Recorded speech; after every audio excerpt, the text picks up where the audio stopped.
Gentlemen, I'm very pleased to have a chance to chair this session, which is economics panel, but I would say only the surface economics panel, because the topic is actually economics and the moral society. And so I bet that none of my colleague economists has proposed this title. And I'm actually now thinking through it. I think it's very good that our colleagues have forced us to come with this topic. And as they put it nicely, here we study economic confronts ever more urgently moral or indeed philosophical questions regarding global social structure. And there is a kind of grand question: have economic questions become the most important moral questions of today? So this is a kind of session where economists are forced to get out of their kind of comfortable chair. And what is even more exciting, we have managed to find three economists that are willing to talk about this topic. And I'm just looking forward, and really I'm quite excited what will come out of this session. We have three prominent speakers, each with their own kind of profile. I will not introduce them individually because you have their series here. But if I kind of put it in a nutshell, we have an economist from a private economic research institute from Budapest. We have a prominent with US credentials, one of the most famous names among the centralist European economists known worldwide. And then we have a person which is kind of in between economics and the real world, advising very rich people on wealth management in the region. So you could ask for a better kind of divergences of positions in which they stand, and we asked them all to reflect on one same issue of morality and economics. So I think looking forward to that, and I would like to give floor to our first speaker, György Barcza from Budapest.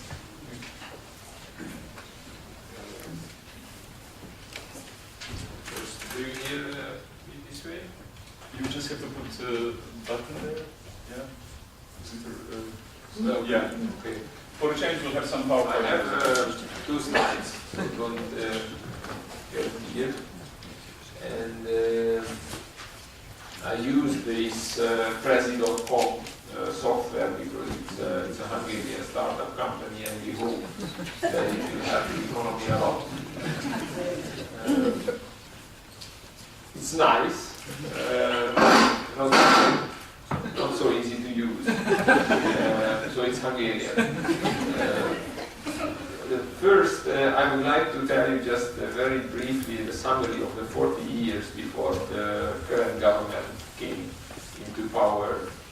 And shortly I will describe the situation as a vicious circle when we had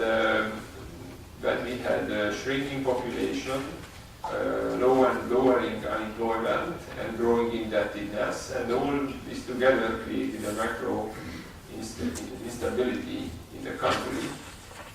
And behind that, my view, and this is absolutely the point of this session, where we may agree or not, or disagree, that the main problem behind this was that the kind of, I would say, value of work disappeared in Hungary, and the pure, or more or less the pure goal of working was to earn money for living.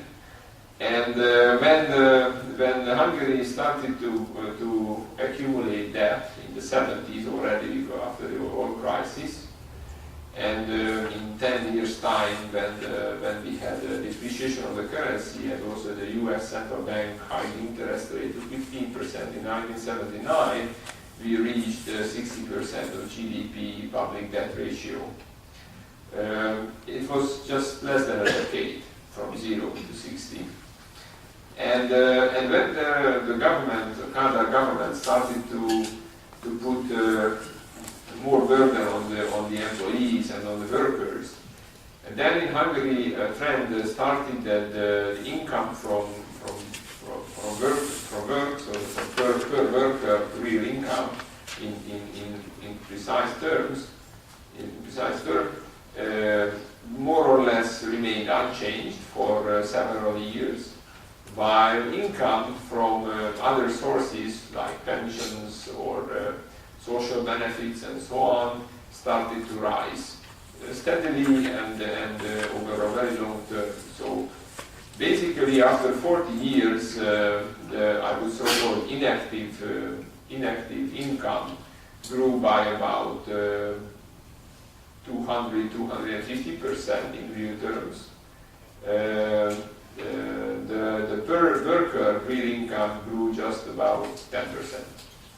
So and when it started in the 70s, shortly thereafter, after 5-6 years, we saw the start of the decreasing unemployment trend, which we would like to change. And then after the early 80s, when people realized that it's very hard to make a living, especially with children, so in the family, they started to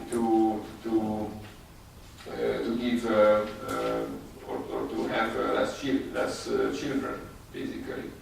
And that was a time in 81 when Hungary had the maximum population of 10.9 million. Currently we are just 10 million, below 10 million, so roughly in 30 years of time we lost 10% of our population. So it means that in roughly 200 to 300 years Hungary could disappear, basically. And we had several reforms, 82 we joined the IMF, several repeated stabilization programs.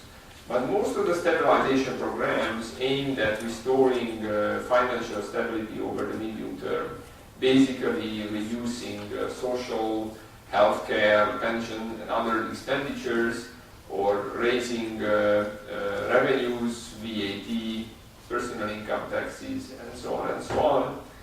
But the long-term trend didn't change. We successfully managed to stabilize the economy for a couple of years, especially when we had the privatization process, and that of course helped FDI and helped competitiveness. So we had temporarily some years when we flourished, but over a very long term, like 40 years, I would say that the basic problem of Hungary didn't change. And then we had the 2010 government with a two-third majority.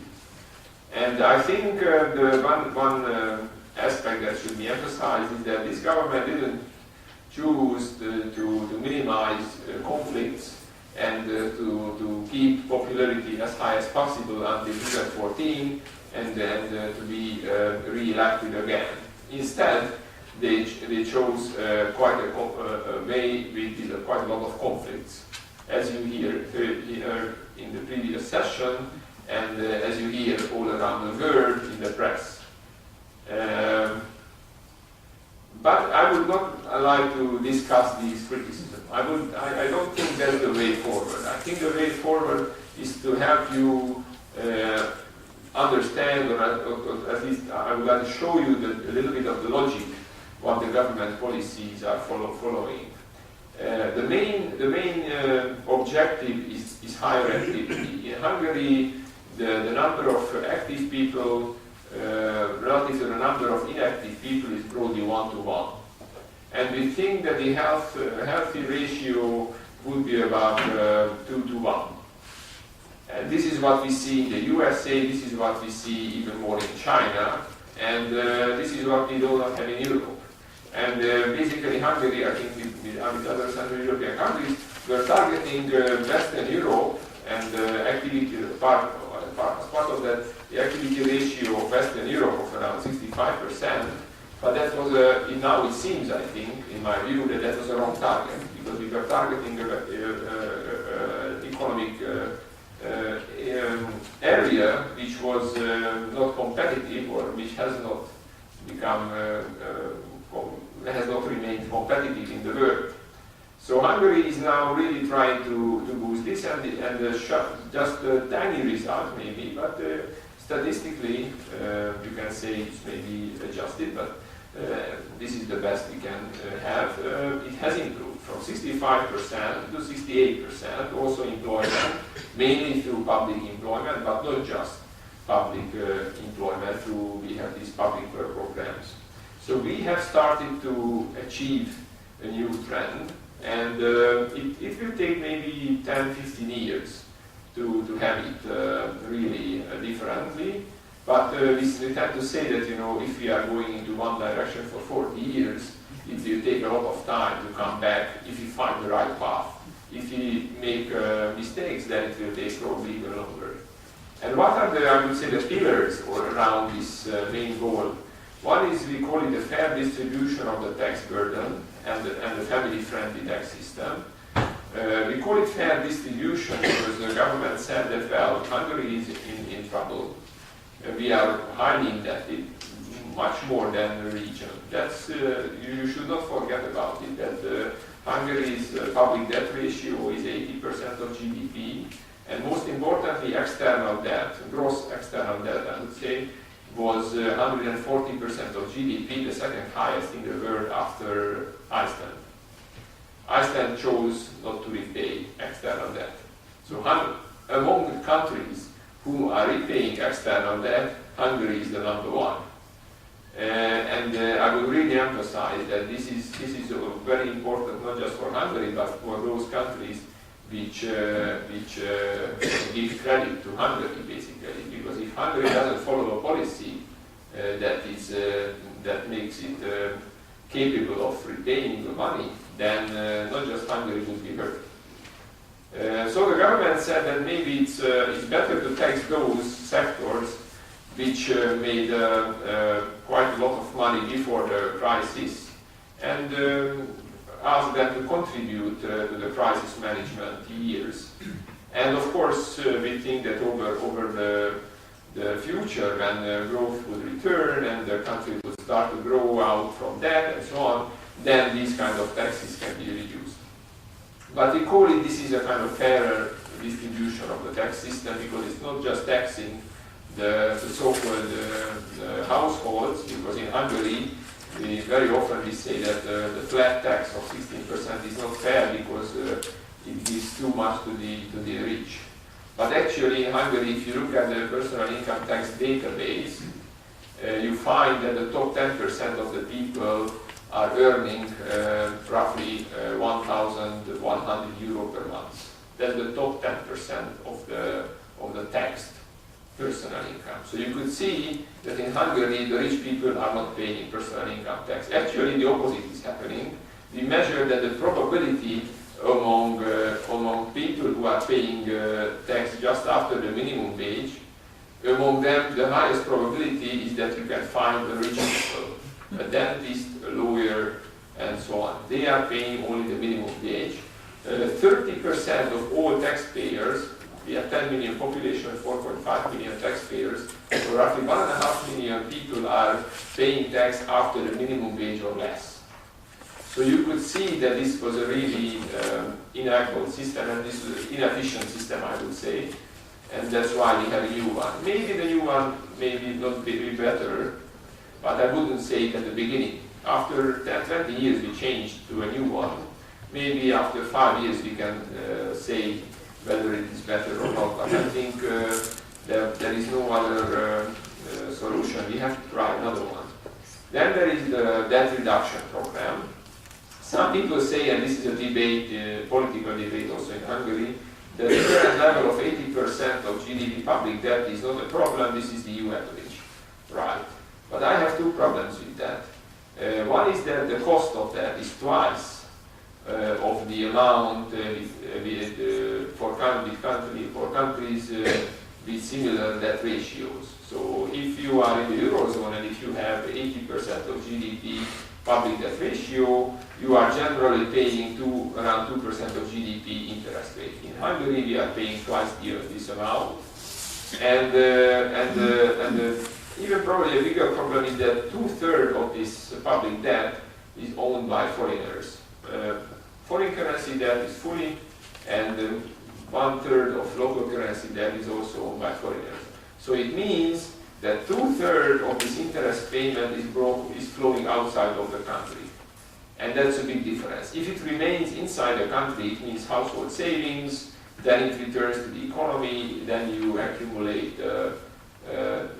savings on the one hand, and then you can invest on the other hand through the banking system.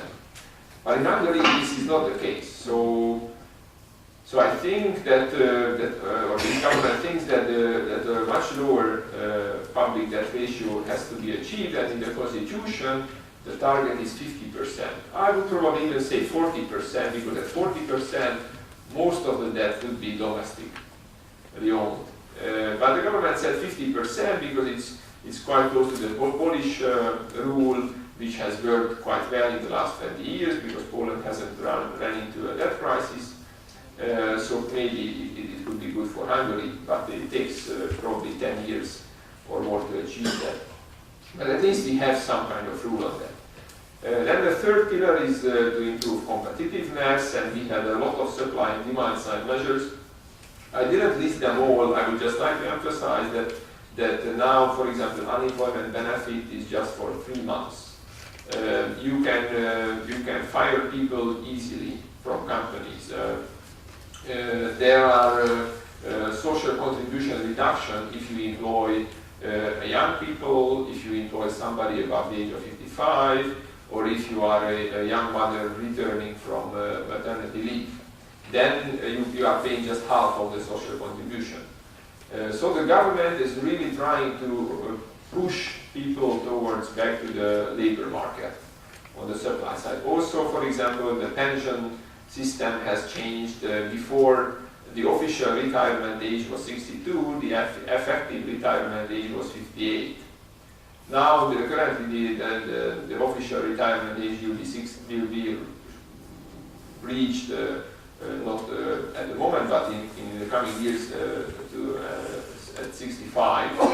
And for example, in Hungary, we had a system where police officers and other army officers and then they had the opportunity to retire after 25 years of work. So at the age of 43, they retired and they kept their job as well. So actually they received 2 types of income basically. And the government said that, okay, this is not fair, because you have a colleague, for example, who are earning just 1 type of income, and you are earning roughly twice. So you should choose whether you want to be a pensioner or you want to keep your job. I would also call this kind of internal job creation, because a lot of people chose to retire, and there empty jobs were created. So I think this is not a bad tool, also an example for Europe to how to exit from the crisis. And there is I would call it the safe pensions, because the government changed the previous so-called mandatory private pension system. I think this is a joke. Either it is private and then it is voluntary, or it has to be voluntary, or it is mandatory, but then it is some state, part of the state system.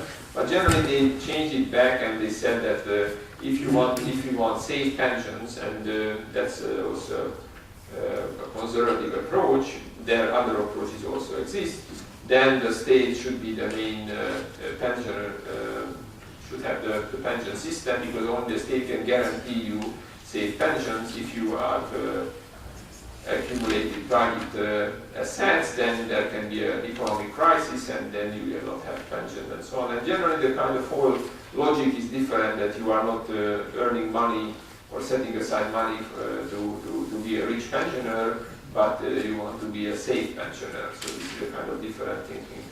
And lastly, I would highlight 2 big changes. One is in the social system, which was based on, which is now based on merits, or I would say we have a three steps system, that the social benefit pays you the least.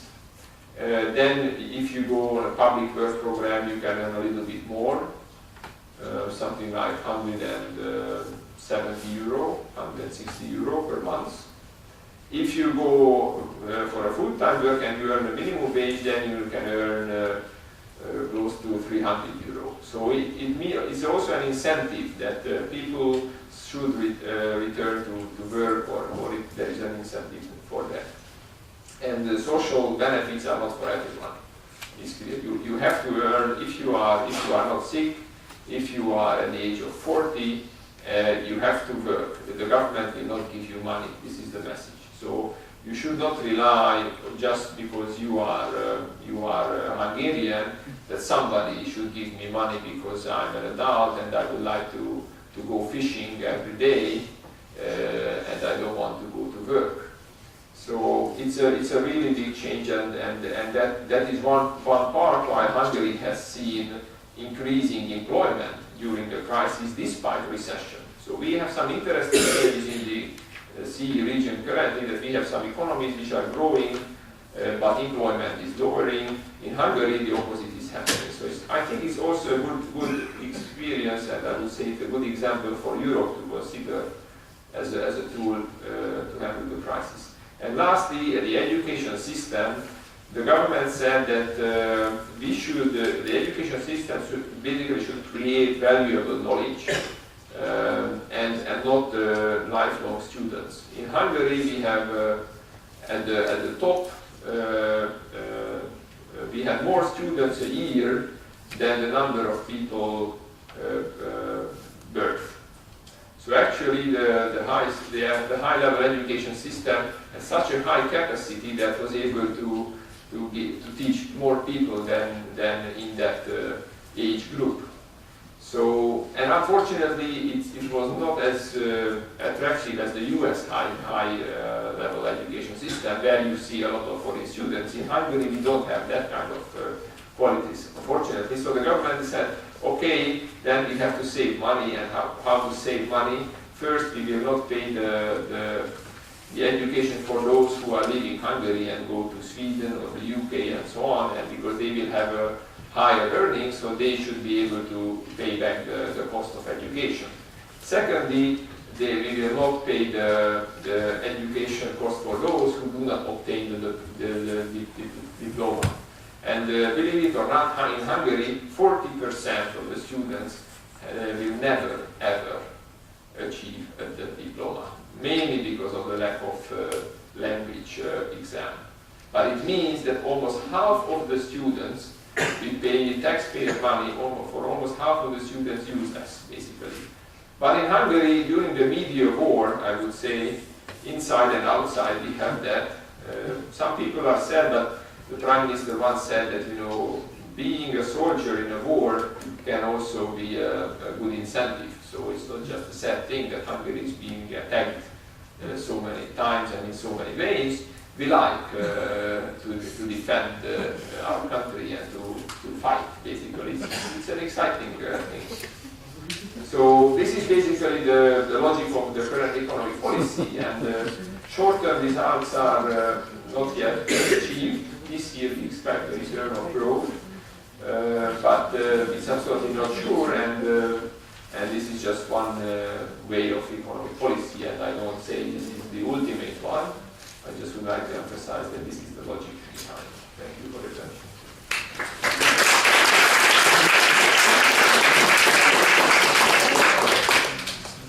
Thank you very much, Mr. Barcza. Thank you for giving us this nice story of the logic of the current Hungarian economic policy, which for many of us is kind of quite interesting and not easily penetrable, so to say, topic. You explained it very nicely, and your presentation was bursting with these political economy issues and full of kind of moral choices in some sense. But let's keep these questions for the discussion. I would like to give the floor to Professor Svejnar, and let's have his take on this issue. All right. Well, I must say I was puzzled because as an economist, we of course always think we're totally moral and philosophically upright, straight, and all that, and yet we don't talk about it. So I figured I'll go to the classics and figure out what it's all about. So you go back to Adam Smith, who lived in this period of pervasive and central religion, and yet his writings are kind of about self-interest, how people who are self-interested pursue their own interests, no sort of regard for higher level values, and if you let them get together, they'll collude at the expense of the society.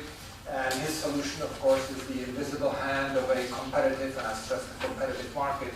Market alone will not do it. A competitive market will do it in the sense that it'll get all the vices out of the system, and even though somebody may, for totally amoral reasons, pursue self-interest, or moral reason doesn't matter, but pursue self-interest, in a way the system, the market system, will take care of it. right? So that's sort of one story which is very interesting, coming, as I say, from a man who himself was in a period of very religious and sort of moral standing. Then you go to somebody like Max Weber and his Protestant ethic, and here you sort of see that culture and whatever it brings, changes behavior, influences worker effort and preferences and so on. So very much sort of it matters. It matters in the sense of what the society, what the culture, what the moral values is.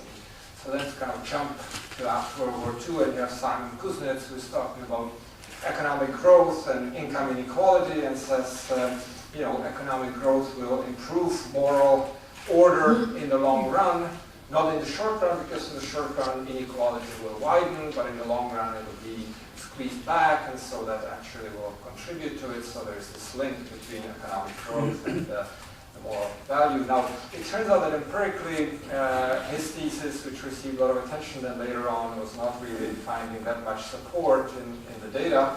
I'll just mention that I've been recently involved in the research with a graduate student of mine where we're looking at what happens when you have high concentration of wealth at the very top, and if you have a lot of billionaires in a given society compared to others. It seems to be that rate of growth is negatively related to that the effect of concentration of wealth has a negative effect, especially if that wealth is generated through political connections, through cronyism, political cronyism, and so on.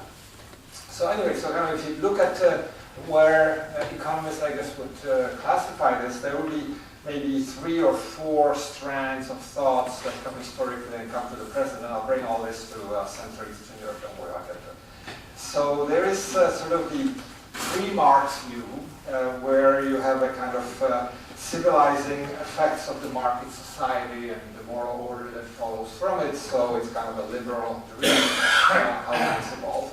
Then, of course, comes Marx, and he's very destructive in his view on how things are. You have the market order polarizing the society, creating hardships, etc., and necessitating a new order that will come after that, right? Then you have sort of the response to Marx or after Marx, people basically saying, look, these effects are not very strong, or if they are, they're very feeble, if there are any effects at all. And so they would kind of say, well, the market forces are really trumped by other important forces. There are more important cultural forces, and so that maybe the economics and market structure does not itself has that much.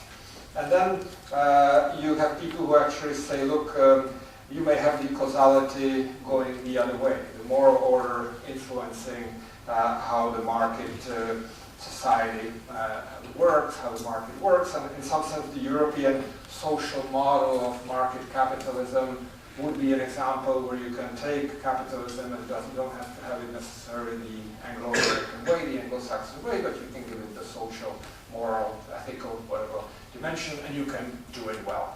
Now, Europe right now is not doing all that well economically, so that argument is not as strong as it was a while ago. But if we were sitting here in the late 80s, early 1990s, we would be talking about how and where Europe is going to overtake the US, and Japan also will overtake the US, and so on. So it kind of goes in cycles.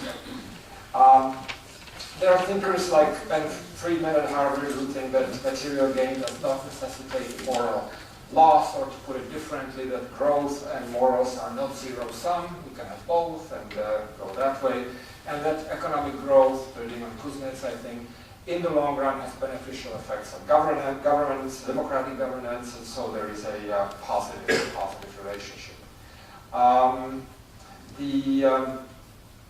Thinkers also will be sort of thinking a lot about inequality. And here, building again on Kuznets and others, kind of feeling that if there is growth and even there is inequality, things will go well. But if you have widening inequality, as we have now or have had over the last several decades, and modest growth and stagnation, let's say on average in Europe, then that could have great consequences. That you essentially need to somehow have positive growth sort of distributed out of something positive rather than out of something negative or shrinking. And there is a whole literature on happiness. In fact, London is one of the hotbeds of that literature. And it seems that relative income or relative well-being seems what matters. So if we we increase our absolute level of welfare, but we are all equal, then we may not be any happier, and sometimes people are happy even if their income doesn't grow, but neighbors' income goes down, so relatively speaking, we are better. So these are all sort of puzzles in terms of economic behavior of people and why that is. So anyway, so we have, however, the reality of the world is that income inequality, harder to measure, but it seems to also be happening, wealth inequality is increasing, both within societies and across societies. Right? So that's presenting a moral or at least ethical type question of what to do here. And indeed, some people will then argue, well, what happens does inequality reduce growth? Stiglitz, for instance, argues that yes, greater inequality will have a negative effect on growth and through that on welfare, and that very often public policies are not thinking about this distributional aspect very much. For instance, when the central banks decide to change dramatically interest rates the way they have done that in the last few years, they don't take into account the fact that interest rate has much different effect on young people versus old people, right? Because interest rate is how we discount the future, whether we are future-oriented or present-oriented, and so when you reduce interest rate to zero, okay, you're basically discounting future very little in economic terms, and so obviously people who have a long horizon have a different view on that than people who are short remaining life horizon. And so that is not basically considered, or not at least explicitly in policy making. And so that is, again, an area which economists are working on, but it's something that has not really been given enough attention from the moral or ethical standpoint. There is some thinking and literature on whether competition improves or destroys ethical behavior. And here people like Andrei Schleifer would be arguing that in the short run it destroys ethical behavior because you need to cut costs, and the more competition there is, the more immediate the need for that is, and so you sacrifice the ethical behavior. But then in the long run, since competition promotes growth, again, you will start being more ethical. So there is this common theme that over the long run, all this will lead to more ethical or moral behavior, but in the short run, it may not. Right? At the same time, you also have various new trends emerging, for instance, socially responsible investment. Right? Something that historically sort of wasn't there, but now more and more companies and whole segments of societies are sort of interested in how to invest in moral responsibility. And there has been considerable outcry at the increasing pay to certain segments of societies. Chief executive officers are now earning multiples more relative to rank and file workers than they used to. The financial sector employees have been earning exorbitant amounts compared to what they did historically. And so the question arises, is this moral, is this ethical? Especially if, and that I think has changed the thinking of many people on this, with the recent financial crisis, which came from the most advanced of financial markets, the US, the UK by implication as well. Right, so it's no longer seen as an imperfection of the market emanating from developing countries. It can now come with inventions from the most efficient market, the one that presumably justifies these huge salaries, huge bonuses, very unequal distribution of income and wealth. So here we are. Most economists, I would say, in the profession are oriented towards maximizing social welfare. So they see the role of economics as coming up with policies that will maximize or improve welfare as much as possible, and that they are willing and able, increasingly analytically, to do in a broad way. In other words, it doesn't have to be just income, it doesn't have to be just gross domestic product. It can take into account altruism, it can take into account kind of broader goals, including ecological improvements and so on and so forth, okay? And that, I think, is important because that differs significantly from what the behavior of not all, but many business leaders has been, where the quest for material improvement of their own companies and themselves has been dominant. I think that what we see also pari passu with that is that business schools are teaching ethics. economics department don't. Right? So it's kind of the fear or the worry is that yes, as we are generating future business leaders, we better give them more ethical base, otherwise they, as they guide the multinational corporations, can bring about the excesses and problems that we've seen. Now, what about Central Eastern Europe coming back sort of to the part of the world? Well, it came, to being as a market society in the midst of all these forces, right? And in some sense has joined. People were tired of the quote moralizing of the communist parties in those societies, so there was a backlash. In some sense, the moral values or ethical standards were not stressed, at least not at first, so much, which in fact in a number of countries resulted in the legal system that was established being weak, not being developed as adequately as was needed. In fact, a number of leaders, the Czech Republic being a good example of it, with Václav Klaus, were openly saying that you don't need to put too much attention to the market, to the legal system. It's the market forces themselves. So it's kind of Adam Smith cubed, just introduce market and competition. They would even stress the competition, the market, and that will take care of itself. But you have this then quest for growth, because these countries were in some sense held back by a system that was inferior.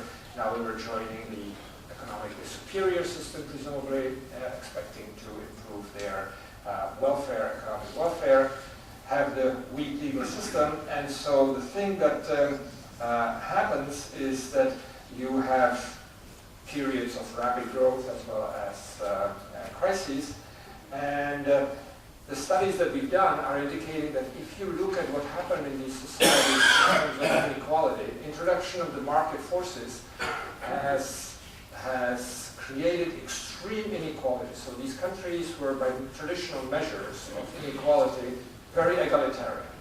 They would become extremely inegalitarian with the introduction of the market forces, but if you then see what happens with the social transfers that they kept and introduced, it brings it back. So these countries moved from extreme egalitarianism by international standard to moderate. They're still quite relatively egalitarian in terms of income distribution, but within that you have two forces. The market forces will bring it to extreme inequality, and then to the extent that the governments are capable, they'll bring it back. And as you go further east in the transition countries, these government forces are not so strong, so you see more unequal distribution of that. The other phenomenon which is interesting is the corruption and the defrauding of fellow citizens, institutions, firms, and so on.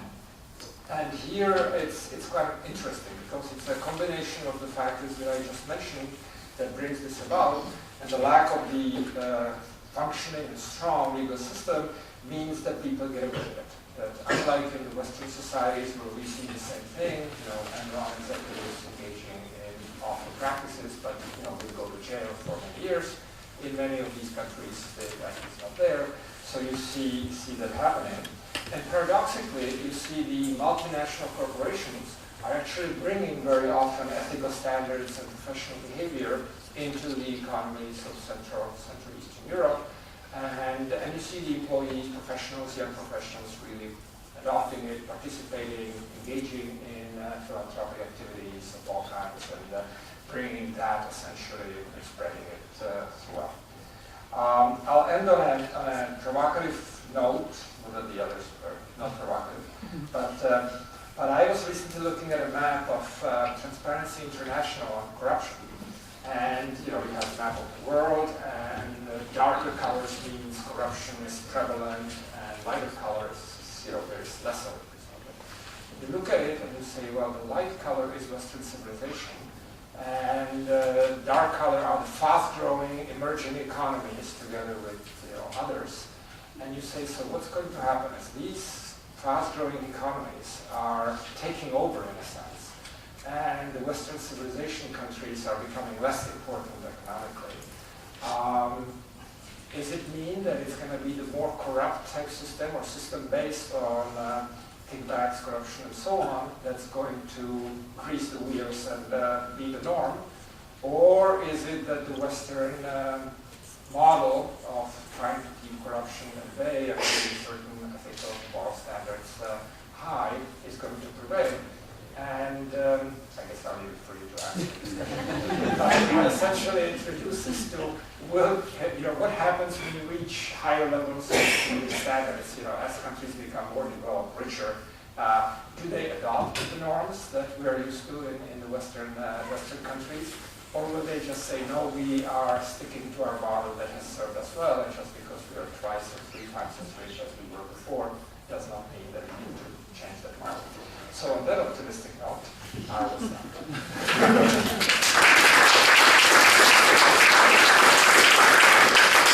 I would like to thank Prof. Svejnar on this impressive tour de force review of inequality and ethical issues in economics. He led us really from the theory, and he even managed to put the Central Eastern Europe in that context. So we couldn't ask for a better setting for the discussion.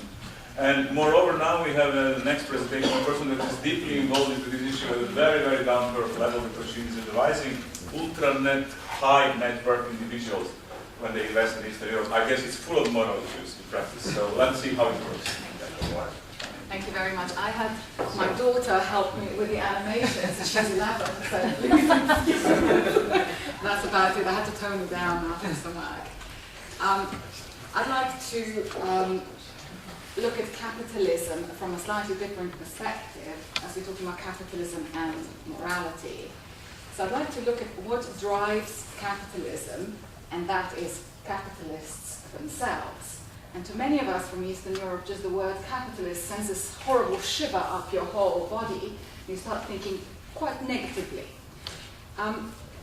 There's been an awful lot of talk about inequality, and I think a lot of studies of inequality globally have looked at poverty and the issue. Oh, sorry. Yes. Give you this. Thank you. You'll be more powerful. Yeah, oh, yeah. Sorry, I have technology, so my daughter's not here to help me with this. So a lot of studies on a lot of studies of capitalism have looked at poverty as a negative outcome. Today, that's not an issue I'd like to talk about, although it's a very serious issue deserving a lot of attention. I'd like to look at the capitalists and the capitalist process, what that means for society, what that means for capitalists themselves, and then how we view them in our culture, how they are viewed in the Eastern European culture, and how they might be viewed in the Western European culture, and whether that determines what kind of capitalism we end up with. So entrepreneurship, as we know, is about innovation, it's about motivation that leads in economic growth. We can argue about the degrees of morality within that scale, but at the end of the day, were it not for entrepreneurs that invented things, we would not live the way we live today. For example, transatlantic travel, there was a game-changing moment when Virgin Atlantic came to the market. It created a very wealthy man. The way young people especially communicate, share photographs, experiences, has changed beyond belief in the last 10 years, and again has created an incredibly wealthy man. The way we use our phones to take photographs, download music, has changed the way we operate day to day. Again, another very wealthy man. Some ladies might ask why it's always a man. Here's another symposium. I was recently at a jobs seminar, and one of the think tanks came up with the fact that for today's 5-year-olds, 80% of the jobs they will do not exist today. That means we live in a very fast-changing environment due to innovation that we cannot ignore. So one thing I'd like to also add is that more fail than succeed in the Western world in this quest for innovation. A friend of mine recently did a master's degree at György Business School and concluded that for every innovation, 1,000 entrepreneurs set out with the same idea. One makes it. In a way, that one person gains an incredible reward in their wealth, but the fact that 1,000 people researched that piece has given us all an economic benefit. So, let's look at this. Rewards are uneven and inequality is painful, and as we've discussed several times, inequality is a lot more painful when economic growth is slow. So I've been looking at wealth, it's my job. So let's define a wealthy man. So this is a man whose income is $100 a year higher than his wife's sister's husband. So our lives are relative. We don't just, as we heard earlier, if your neighbour's worse off, you'll feel better off. So there is the question of morality is very much about the absolute and the relative rewards that capitalism affords us. Hence morality in economics, and the big question of what is fair, and fair for whom? For the innovators, for the workers, for the retired, for the students. And who deserves the lion's share of income and wealth? And I find it fascinating the word deserve being used so prevalently in today's economic crisis. And then is prosperity absolute and relative? We talked about this. And finally, how are expectations set? So then I had a look at the EU. Now, interestingly enough, this is regional distribution of income within the EU. Sorry, it's not about a photo. My 11-year-old couldn't help me here. But yours is not a great focus, but you see the darker areas are wealthier areas of Europe, and the lighter areas are less wealthy, or rather income producing. And you'll see there is a corridor of wealth that runs right down across the center of Europe. But that is not everywhere. And us from Central Europe have had the pleasure of living right on the doorstep of the wealthiest regions within Europe. So coming from Eastern Europe, you will have traveled to Vienna, you will have traveled to Milan, you will have traveled to Munich. Would you have gone to Kalamata in Greece? Would you have gone to Newport in Wales?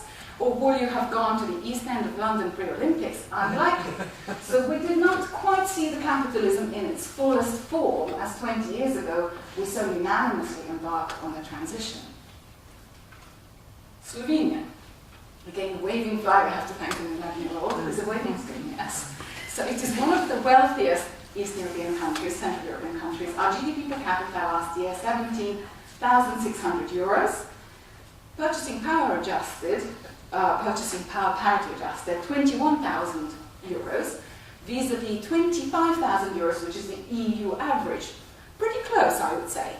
But what we have is one of the more equal societies within the EU. There is a big formula that many people here, I'm sure, are fluent in, and I'm not. It's called the Gini coefficient, which measures income equality. The lower the Gini, the better equality, the higher the worse, that's all I know.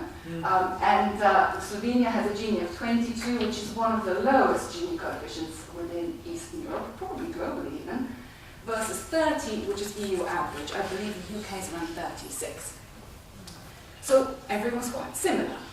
Not only are we all very similar, we also know exactly what everyone's got. I don't know if that's the same in other Eastern European countries, but I did work in Czech Republic and Slovakia, and I sense it's not that dissimilar.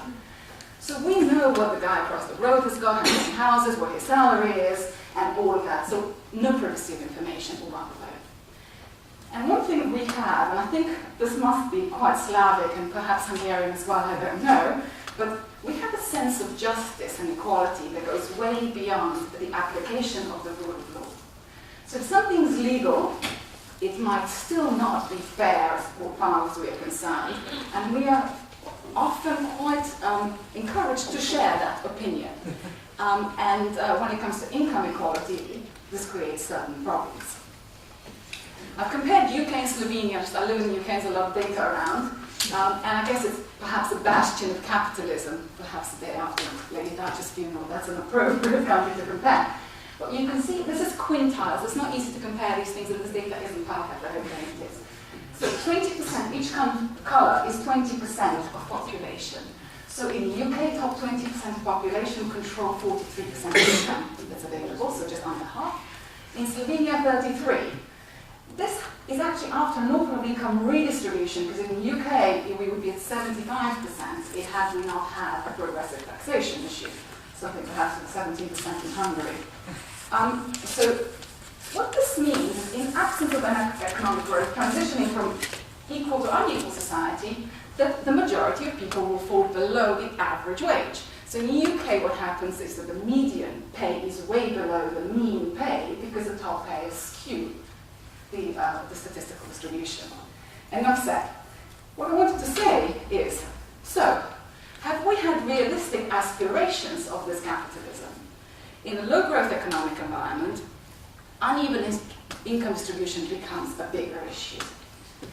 Not only are we worse off, absolutely, because we can no longer go on holidays, perhaps buy food or pay for fuel, which is more of a serious issue, but the guy next door is richer, and that is really painful. So the timing of today is very, very unfortunate in that our economic growth, which at first started quite well, was interrupted by the crisis. And so we're not all better off, and we are worse off than our neighbors. So we're Slovenes, and this is sort of a moral question for me, being a Slovene. Were we ready for this?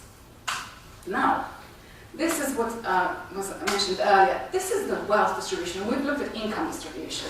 So now looking at a capitalist society and what happens when you have innovation and creation of capital through capitalist activity.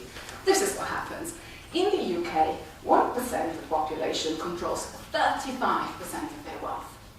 77% of wealth in this country is controlled by 10% of people. Leaving 80% of the population, and that's the majority of the population clearly, with just over 10% of their national wealth. Would we say that is fair? Would we say that is moral? Yet you don't see huge debates in this country about it. Had we had anything similar to this in Eastern Europe, we would have probably faced yet another revolution, perhaps. I don't know. But this is the worst thing.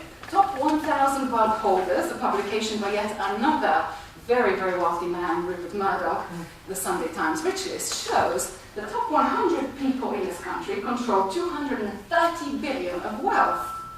Out of top 1,000, they control 414. The next edition is out on Sunday. I didn't mean to advertise for him, but I will.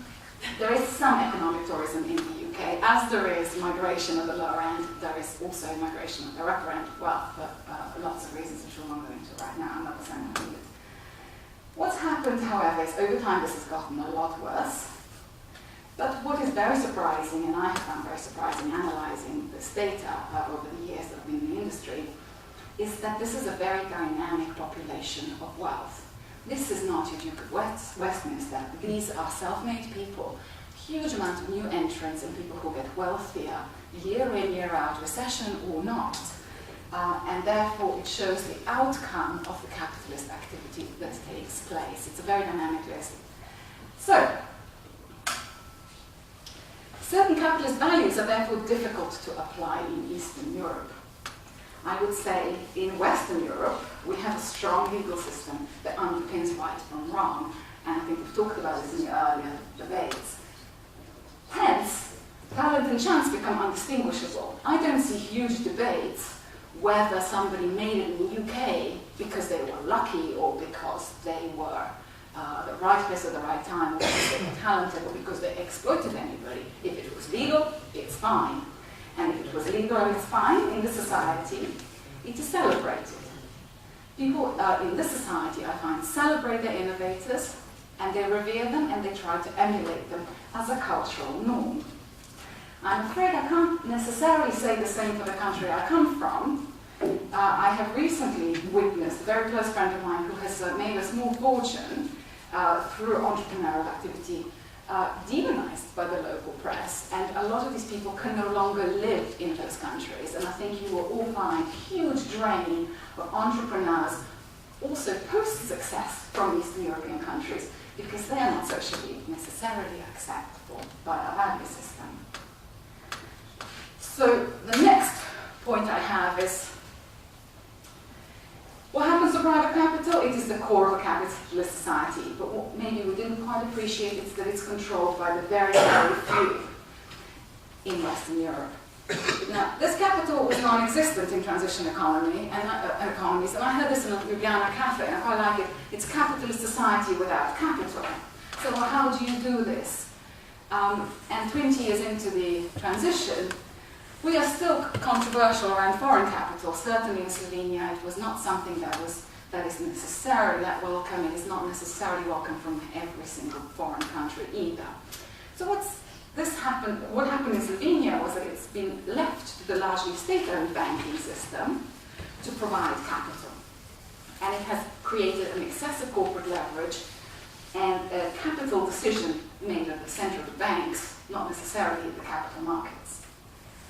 So we got into a situation over 20 years of credit expansion, which the West has also seen, which is maybe similar to the West, Upside to individuals and downside to the banks, i.e. the taxpayer, resulting in large and rather expensive bank bailouts. As I say, didn't the taxpayer, the West is something similar. So my last slide is capitalism for us. There are some negative outcomes that we've all seen in this transition period. Growing income inequality, especially with low growth. Unease around the growing wealth of certain individuals, even when the rule of law is applied. And again, I think the fact that the legal system gives some people the right to be wealthy without observing the laws is another matter, another symposium. But we are now in Slovenia on the third round of bank bailouts. Yes, growing national debt, something that we heard the effects of earlier. But do the majority prefer life now? I don't know.